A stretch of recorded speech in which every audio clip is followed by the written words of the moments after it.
Hello, and welcome back to yet another inspirational podcast episode brought to you by yours truly, Carina from Healogy. I'm your truth speaker, truth seeker, truth keeper, and I am so glad that you're here with me today. Hey, it's Carina, and welcome back to Soul Medicine. This one's for the woman who's ticked every self-care box there is. The nails, the lashes, the hair, and still feels like something's missing. The one who looks great on the outside, but can't shake the ache inside. Like a house with fresh paint, but a cracked foundation. And in classic Carina style fashion, yes, I've pulled out the tarot cards again, because of course I have. We're channeling straight through the cards this week to find out what Spirit really wants to say about why your treat yourself moments keep turning into emotional hangovers. So grab your tea, your headphones, or your bravery, because we're going to find out what your direct messages from Spirit are. Stay with me. We're walking through the fire on this one. You know what hit me at the nail salon when I was getting a pedicure recently? The collective is chasing belonging through aesthetics. We build outer celebrations, the new hair, the brunch, the spa day, hoping to feel the inner homecoming we've lost. The Four of Wands reversed whispers, you can decorate the house, but it's still empty if no one's inside. And I felt that. Because there I was, finally sitting still for 40 minutes after 2 weeks of school holidays, launches, cooking, cleaning, being mum, wife, business owner. And I realised I rarely give myself permission to stop. Spirit showed me how easily self-care becomes a mask when it tries to replace connection. We crave sanctuary, not ceremony. We don't need another celebration. We need to feel at home in our own bodies again. So I said to myself, and maybe you need to hear this too, this isn't performance. This is permission. Spirit kept nudging. Your body is the temple. Are you listening to its sermons? Every ache, every sigh, every migraine. Sacred teachings disguised as symptoms. The Hierophant says, devotion over display, not perfection, practice, not performance, presence. And so Spirit's message, treat your body like the altar, not the advertisement. Re-ritualize care, water, real meals, movement, stillness, sleep. Rhythm over spectacle. Choose devotion, not dopamine. Listen to the whisper before it becomes a scream. When your shoulders rise, that's the chapel bell. Go to the temple, your body, now. Your body isn't a project to perfect. It's a sanctuary to serve with reverence. When your rituals shift from social maintenance to sacred maintenance, healing begins. The Knight of Swords reversed crashes through like a warning siren. You're sprinting towards peace while dragging chaos behind you. We keep mistaking motion for progress, but movement without awareness is just running from the truth. And every time you rush past your pain, you sign a new lease with it. You have to learn to sit in the discomfort, however raw, however long it takes. Because the longer you run, the louder it gets. The ache doesn't disappear, it waits, it festers, it becomes the burnout you swear you didn't see coming. And so, Spirit's message: you can't outrun what's inside you. You can only meet it or let it devour your light. And that's the choice. Not between good and bad, but between avoidance and awakening.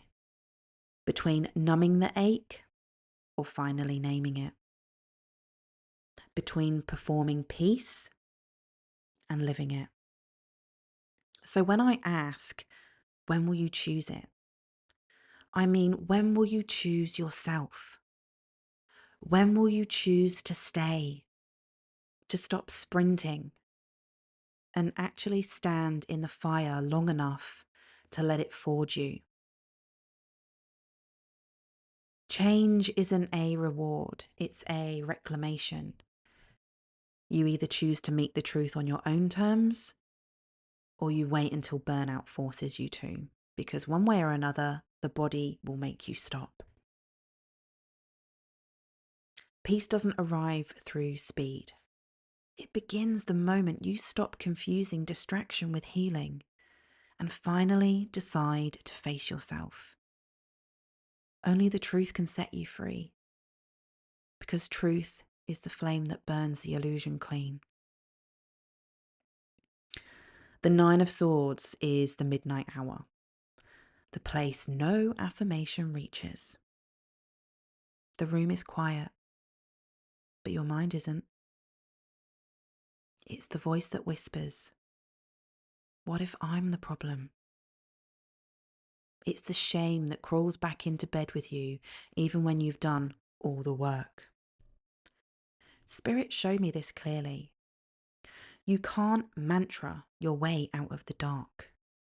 You meet the monster by turning on the light and realizing it was never a monster.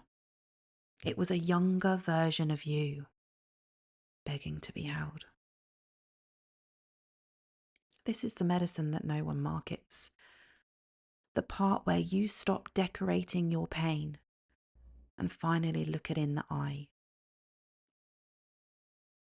Your sleepless nights are not weaknesses.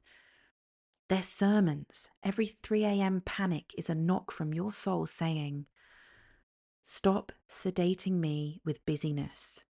Sit with me until the truth surfaces. I've sat there too.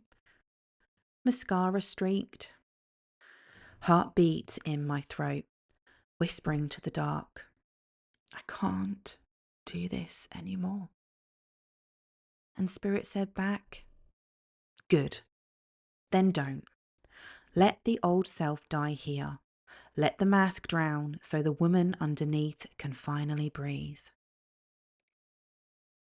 The Nine of Swords is the initiation, the portal between who you pretend to be and who you're meant to become. It's brutal compassion. It strips you bare so nothing false can follow. So tonight, when the thoughts come clawing, don't reach for distraction. Reach for presence. Turn on the light. Meet yourself. Because that's where the real healing begins. Not in escape, but in encounter. And so, Spirit's message: your pain isn't punishment. It's proof you're still alive enough to transform. Healing starts in the dark room, not the day spa. The Five of Wands reversed isn't about defeat. It's about the quiet after the scramble. It's that split second when everyone in the arena realizes they've been swinging at shadows, arguing for airtime in a room full of echoes. Spirit showed me. We've all been fighting to be seen, even inside ourselves. One part of us wants peace, another wants proof, another wants control. And the noise of it all drowns out the whisper that says, you can stop performing now. This card is the integration of inner voices, the creative chaos finally agreeing to work together. It's you learning that not every spark is a battle, not every opinion is a threat. It's the moment you stop competing with the woman you used to be and start collaborating with her. And Spirit's message came through clear. You don't have to earn your seat at your own table. You just have to sit down. Reconnection feels like that. The internal debate softening into dialogue, the need to prove dissolving into purpose. No one wins, no one loses, because the war was never real. It was rehearsal for peace. And maybe that's the true essence of the Five of Wands reversed. Learning how to dance with your fire instead of letting it burn you. To stop mistaking intensity for intimacy. To realize that the loudest voice in the room isn't always the truest one. Sometimes it's just the scared one trying to be heard. So breathe. Step out of the ring. Let the dust settle. You don't need to keep shouting to be seen. I see you. Your soul already knows your name.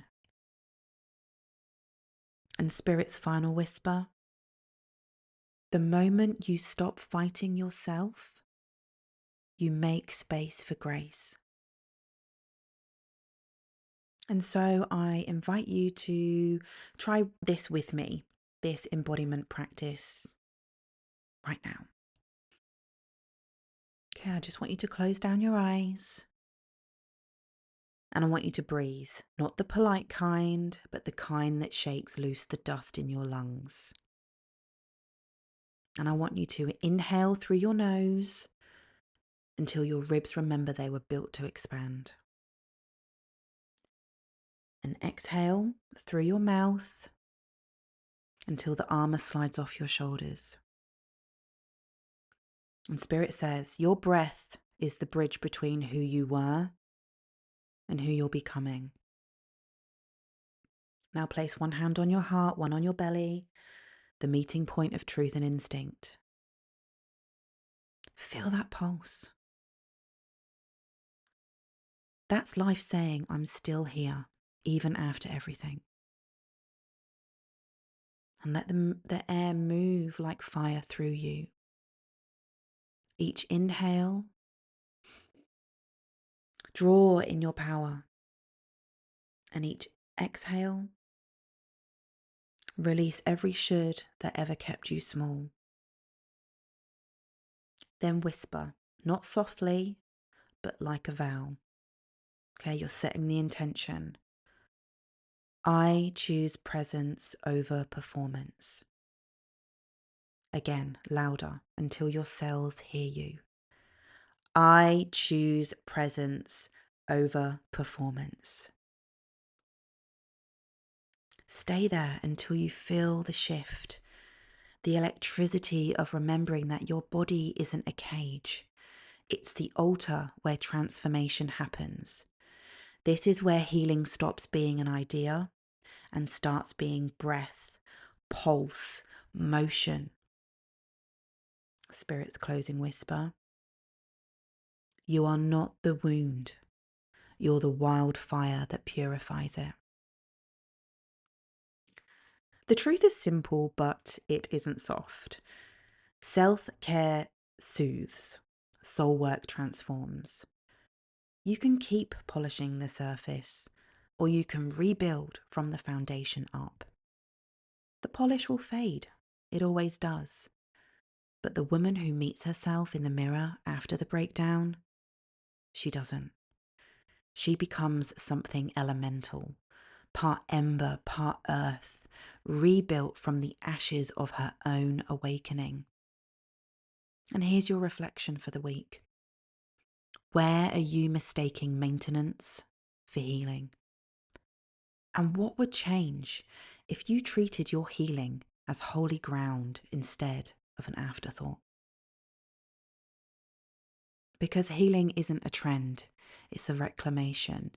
It's choosing to stay awake in a world that profits from your numbness. It's saying, I'm done performing peace, I'm here to live it. And if something in this episode stirred that knowing inside you, that pull that whispers, I'm ready to go deeper, that's where my work begins. This is what I hold through Reiki, Tarot, and Soul Deep Transformation Coaching. The space between breakdown and breakthrough. The work where you stop running from your truth and start rebuilding from it. You don't have to do it alone. Bring your ache, your questions, your half-healed parts, all of you. And I'll meet you there with medicine, not masks. You'll find the ways to connect with me in the show notes or at carinaball.com.au. Start whenever your soul says yes. One session, one breath, one brave step at a time. When we start treating soul work as self-care, we don't just heal ourselves, we shift the field around us. Until next time, stay true, stay tender, and remember, just because it was, doesn't mean it will be. With love, Carina.